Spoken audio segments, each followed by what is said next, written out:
the early hours of November 3rd, 1984, Lisa McVey was yanked off her bicycle, blindfolded, and abducted. She was thrown in a red car and a gun was put to her head. She was ordered to commit a certain act on him. She confessed later, "My grandma's boyfriend used to put a gun to my head all the time when he SA'd me. It was nothing new to me." Little did she know, the man who abducted her had already murdered 8 women in the previous few months. After she is raped, the man starts driving. He then takes her to a hotel and assaults her in every way a person can be assaulted. And she knew she wanted to survive. While in the bathroom, she put her fingerprints on everything to let the police know she was fighting and she had been there. She soon noticed that the man seemed to switch back and forth between 2 distinct personalities. Gentle in one moment to aggressive and violent in another. She knew if she had any chance of escaping, she would have to build his trust. She asked him why he was doing this to women. He told her he had a recent breakup and he was getting back at all women in general. She said, "You seem like a pretty nice guy. We don't have to tell anyone how we met. I could be your girlfriend." She then said, "You have control. I respect you no matter what." He said, No, I can't keep you." But the man seemed to soften. At around 3 a.m. on November 4th, the man brought the blindfolded girl to an empty lot and let her go. He ran to the police and gave them enough clues to lead them to the killer. Unfortunately, before they caught him, he raped and murdered 2 more women. Due to Lisa McVey's heroic escape and testimony, the serial killer was caught. So who was he? Bobby Joe Long was a serial killer responsible for at least 10 murders. His childhood had 3 significant components that, when combined, are known to influence the development of a serial killer. As a youth, Long dealt with a significant amount of ostracism and bullying due to developing large breasts as a teenage boy. He was born with an extra X chromosome, known as 47XXY, a specific variant of Klinefelter syndrome. Though he later had the breasts surgically removed, the extreme shame and humiliation from the bullying left a deep mark. The psychological trauma that humiliation from bullying can cause within a child, particularly a sensitive child, can disintegrate a child's sense of self, their sense of control, and their sense of the world. They can develop deep resentment and rage at the perceived source of the humiliation, and these feelings only intensified due to his relationship with his mother.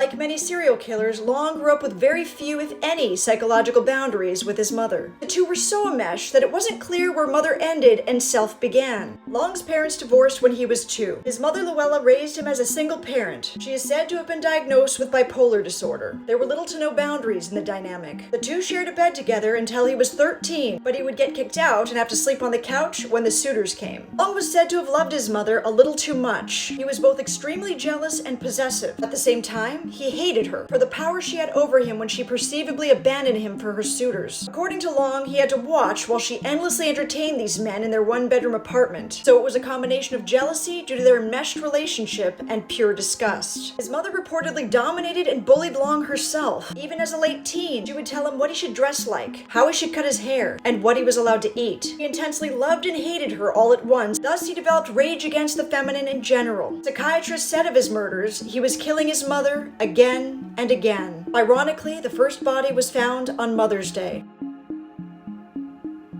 Long also suffered several traumatic head injuries as a youth. He almost drowned at the beach when he was 4, fell from a swing when he was 5, crashed his bicycle into a parked car when he was 6, and fell from a pony he was riding when he was 7, resulting in dizziness and nausea for several weeks. As an adult, he had a motorcycle accident that caused a massive head injury, which, according to his now ex-wife Cynthia, knocked the last screw loose that held things together. Before his head injury, she described him as controlling, telling her what to dress, how to eat, how to wear her hair, mimicking the way his mother bullied him. After the motorcycle accident, he became physically abusive with a much shorter fuse. He would regularly choke her unconscious and broke her nose 3 times. He developed an uncontrollable libido that led to sexual sadism before she divorced him. According to the FBI, Long was considered a power-assertive rapist, which means he acted out to assert his manhood. Long began contacting women through the penny saver and other classified ads. He became known as the classified ad grapist, and after he was reported and convicted of rape, he started killing his victims. But thanks to Lisa McVey, he was eventually linked to 10 murders through red carpet fibers from his car found on the victims' bodies. In 1985, Long received the death penalty and was executed by lethal injection on May 23, 2019, more than 30 years after his conviction. The dangerous combination of Long's fragility, due to traumatic humiliation in childhood, his psychologically enmeshed love-hate relationship with his mother, along with several severe head injuries, created what some refer to as a Jekyll-Hyde syndrome, a combination seen among many serial killers. Let me know in the comments if you'd like me to examine others with this psychological condition.